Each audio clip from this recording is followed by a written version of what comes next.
Pronunciation या प्रकारामध्ये आपण स्वर आणि स्वरांचे उच्चार आज बघत आहोत. पहिल्यांदा आपण ए हा स्वर पाहिला. आज आपण पाहत आहोत ई. कोणता? ई या स्वराचे वेगवेगळे उच्चार होतात. तर कोणते कोणते उच्चार होतात ते पाहूया आपण. ई या स्वराचा ऱ्हस्व ई असा उच्चार होणारे शब्द. तुम्हाला ऱ्हस्व आणि दीर्घ कळतं का? हा, ऱ्हस्व म्हणजे काय? शॉर्ट आणि दीर्घ म्हणजे लांब.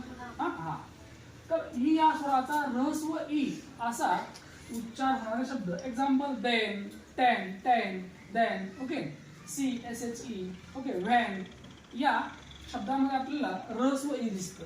तर ई या स्वराचा दीर्घ ई असा उच्चार होणारे शब्द. दीर्घ ईचा अर्थ कळतो का? जीभ लांबल्या जाते, ताणल्या जाते अशी. मीठ, मीठ, मीठ बोला मी, मीठ. C, C, C. ओके, या ठिकाणी उच्चार जो आहे हा ईचा दीर्घ ई असा आहे. म्हणून मीठ, सी, फ्ली. Okay, FLEE.